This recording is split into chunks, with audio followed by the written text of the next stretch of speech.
Hello and welcome. As Israel's deadly war on Gaza continues, it's prompting protests on the streets of capitals around the world, including Tel Aviv. But a survey conducted by Tel Aviv University earlier this week says that 94% of Israelis support the Gaza campaign. In contrast, the apparent unity of the Israeli public fails to be reflected among its politicians, where a deep internal divide has appeared. As Israel gears up for national elections next month, the country's leaders have been justifying the war on Gaza as an act of self-defense, while more progressive voices say the motives behind the campaign are more cynical, aimed at boosting the fortunes of those vying for power. Meanwhile, the Palestinian death toll rapidly approaches 1,000, with more than 4,000 injured, nearing the casualty figures from Israel's military offensive in Lebanon in 2006. Israeli casualties remain at 13, 10 of them soldiers. On today's show, we ask, what's really motivating Israel's war on Gaza, security or politics? Remember, you can join the conversation with your questions and comments. Log on to livestation.com/AJE, enter the chat room and then take part. We also welcome your phone calls on the show as well. Well, to discuss the issue, I have with me from Tel Aviv, Uri Avnery, a veteran of Israel's 1948 war, a full member of the Knesset and a founder of the Rush Shalom peace movement. Uri Avnery, good to have you with us, sir. Thank you. Surely there are many Israelis who are totally against this, though we're hearing from that Tel Aviv University poll that 94% of the country is united on this campaign against Gaza. But if there are those who have a voice of dissent, why isn't the world really getting to hear that voice from Israel that says this is wrong? It's very simple, because the Israeli media and the international media ignore and to boycott all the actions of the Israeli peace movement since the beginning of the war. There are every day two or three demonstrations throughout Israel. We had 1 week after the beginning of the war, we had a demonstration in Tel Aviv in which 10,000 people marched in protest against the war. I don't think you heard anything of this anywhere on the media. Right.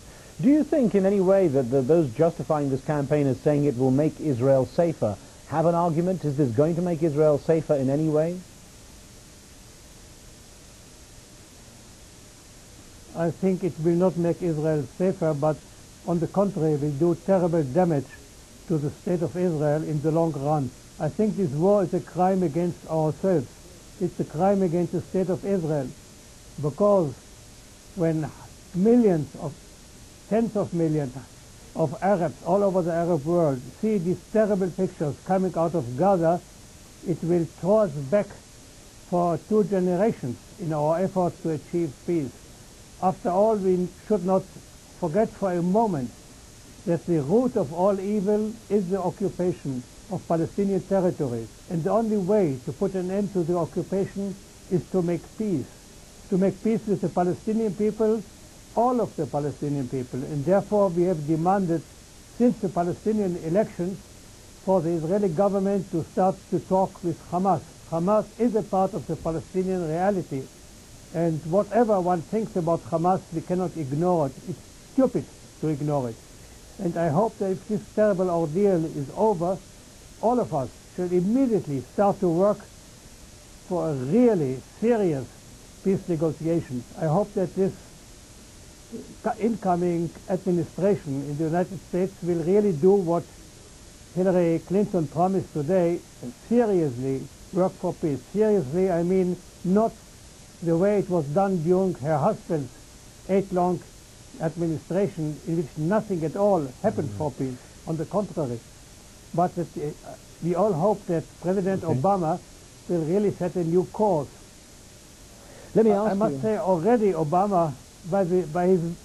So I was going to ask you, I just wanted to ask you on the issue of the Israeli political scene, who stands to benefit from what's going on? Because obviously those who question the motives behind this war on Gaza, saying that it's going to benefit someone there in power who's looking to try and strengthen their position. Who benefits, in your opinion? Well, it very much depends on how the war will end and how it will look to the Israeli public. If it looks like a victory or a serious achievement, then Ehud Barak will be the winner, because his Labour Party was down, and since the war it seems that they have been going up in the polls, and maybe for 1,000 Palestinian victims he'll get 5 or 6 more Knesset seats. If the war will look bad, if in the end it will look that after all these terrible things we have achieved next to nothing, the great winner will be Benjamin Netanyahu. Actually, it's very difficult to stop the war, to get off the tiger, because if Barak or Tzipi Livni will want to end the war, Bibi Netanyahu will say that they are sticking a knife in the back of the army, that they are preventing the army from winning the war, and therefore the election campaign plays a very central role in this war. Let's get a different perspective and bring in here at this point from Philadelphia, from Philadelphia here in the U.S., Daniel Pipes, director of the Middle East Forum. Mr. Pipes, thank you very much for being with us. It must be getting very hard to justify what Israel is doing right now with the death toll rising the way it is, and a number of lies coming out of the statements being made, such as Hamas was on the scene when attacks took place. It's getting very difficult to justify it, isn't it? Well, I have the difficult, complex position of being entirely for the Israeli effort, but quite critical of the way in which it's taking place. So let me start on the first point, then move to the second. I think the fact that the Israelis have been subjected to 6,500 rockets over the past 3 years from Gaza, from Hamas, suggests that the time has come for them to do something about it. That said, the way they're going about it doesn't strike me as very competent. I don't know what the goal of this attack on Hamas is. I don't know what they're expecting to come out of it. I don't understand the tactics they're using. So, but on the other hand, I entirely endorse the effort to destroy Hamas, if that's what they're in fact trying to do. Right. Let's get Sergio on the line from Cyprus. We get our viewers' questions in on the show. And Sergio, what would you like to ask? Yes, hello. Go ahead, please. I just wondering, a few months ago when the Gaza was under siege, the Hamas people, they break the wall for Gazan people to go to Egypt to get some food or cigarette or things like that.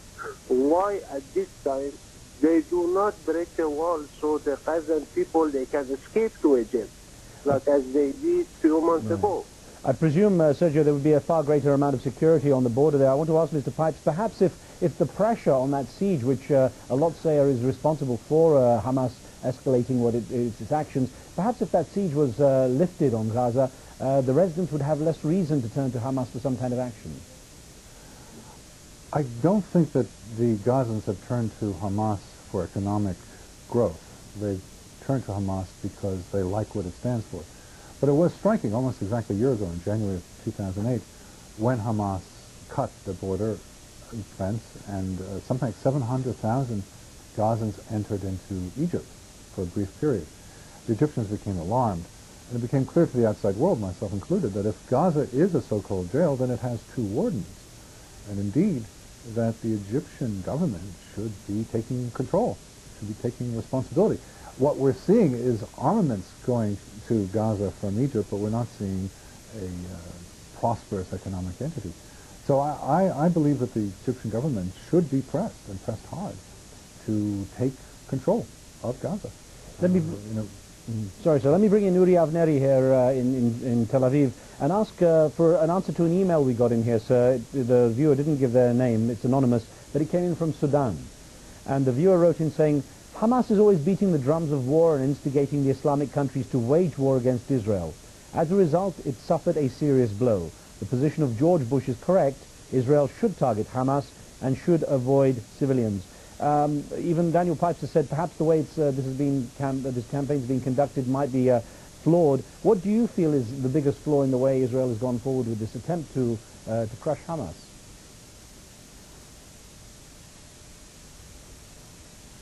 The idea itself is stupid. Hamas is a political movement which has won the majority of the votes in Gaza and the West Bank and in East Jerusalem. It's deeply rooted in the population. The population are not, this is not a foreign army which has invaded the Gaza Strip. It is the sons and the daughters of every family in Gaza. So the idea that a regular army, the fourth biggest army in the world, with an incredible firepower, can crush a guerrilla movement deeply embedded in the civilian population, it's military nonsense. It's political nonsense. It's not just nonsense. It is a disastrous nonsense, because the only way you can fight this war is by hurting the civilians.